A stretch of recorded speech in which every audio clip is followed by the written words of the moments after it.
What makes a seed grow are two things. The first thing that makes a seed grow is the soil. The second thing that makes a seed grow is the existing atmosphere. Now, the soil can be right, but the atmosphere is wrong for the seed. If the soil is right, that seed will sprout from the ground. But because of the atmosphere is wrong, you will notice that if that seed begins to grow as plant, it will die. Does it make sense? Now, that is why you notice that there are some things that cannot, there are some plants and there are some fruits that cannot grow here. Sometimes it's not because of the soil. For instance, the best example I used to use is English apple. Are you getting what I'm trying to say? Are you getting me? Why? Not just because of the soil, sometimes the atmosphere. Another good example is this you call strawberry. Do you know strawberry? I found that it grows in Jos.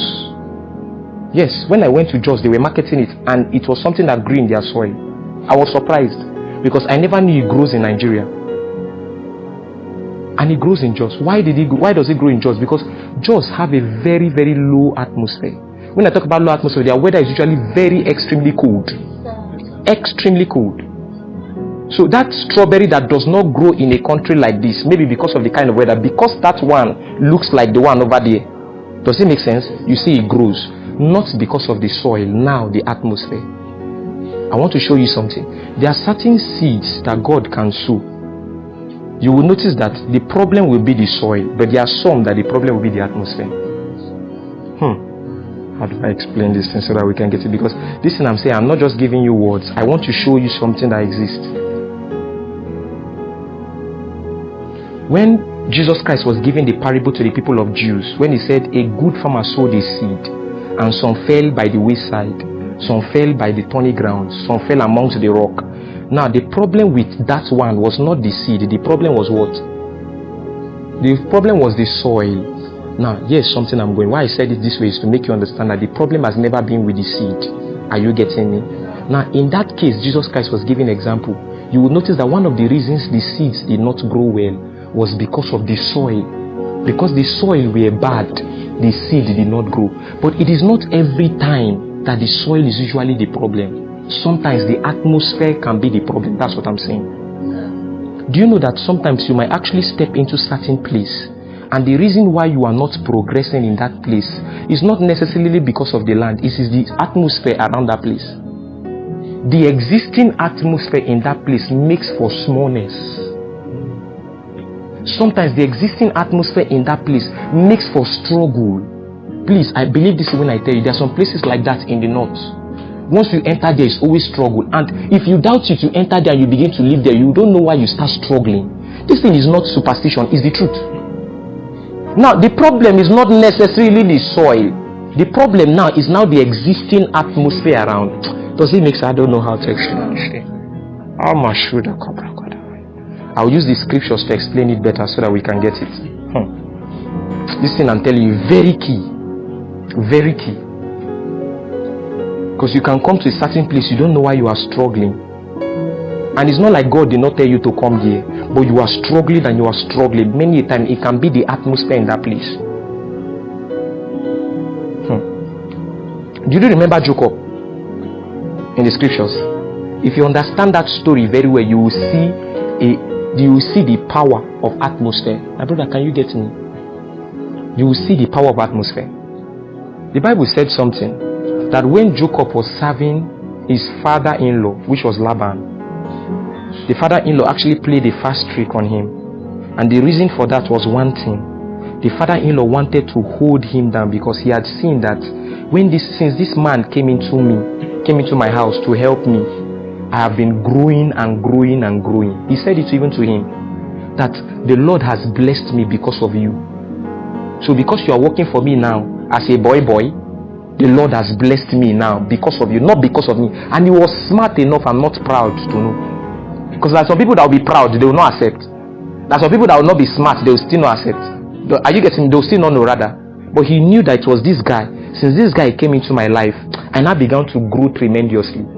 So because of that, he now started playing some fast trick. That delay he did with the marriage for him was because he wanted to keep him. Does it make sense? But now that's not where I'm going to. Where I'm going to is this. Did you notice something? When Jacob now found out that this man was delaying him, he now had to tell Jacob the truth. That I'm keeping you because God has blessed me because of you. Now, please, will you stay for more years and train these people with me? Anything you want of me, I will give to you. Jacob now made only one request. And the request Jacob said was this. He said, because the man was actually a cattle rearer. You know, people that make their money from cattle. What he does is not business. What he does is not farming. What he does is to rear cattle and sheep. So Jacob now told him, out of your cattle and sheep, give me the weakest. Give me the ones with spot. Give me the ones that are deformed. So out of the many cattle and sheep you have, look for the ones that have spots. Do you know what he's doing? Those ones that actually have spots. Many a time. How do I explain this so that we can get it? Yeah. Okay, let me leave the story. Just listen. Look for the one that has spots. Look for the ones that are weak. Look for the ones that most likely they are deformed because one of the leg is having a problem. He said, those ones that have those problems, give them to me and take the healthy ones. I will still be training all of them. But anytime you see this one, just know it belongs to me. You take the other one. Now look at what Jacob now did. The Bible now said something. That when he did that thing, the man accepted because he felt like, okay, this man is striking a good deal with me. The Bible now said, Jacob now took off his rod. And anytime those cattle want to mate, he will place them by the waterside. Now this thing is a mystery because even me, I'm still trying to understand it. Please listen to me. He only does that for his own. That one that is weak that has been given to him. He does not do it for the man's own. So his own has been separated. The man's own has been separated. But do you know these are cattle? They will give birth. These are sheep. They will give birth. And now because these ones are weak in nature, these ones are thin in nature, they might most likely be giving birth to weak sheep and goats and cows, and thin sheep and cows. But if he places that rod, when they are mating, as they are looking at the rod, they are not giving birth to something that is weak and thin. So although they have spot around them, they now give birth to bigger things. Then that man's own, because there is no rod, they give birth to the same size. So this guy's own now started multiplying and becoming bigger. Does it make sense? Are you sure? Do you know what I'm showing you? What he was triggering there was atmosphere. He was now using that rod to recondition the atmosphere so that there will be multiplication of the sheep and the cow. So his own sheep and cow will grow more, and his own sheep and cow will become fatter more. It tells me that there are certain atmosphere that can be favorable to a man, and there are some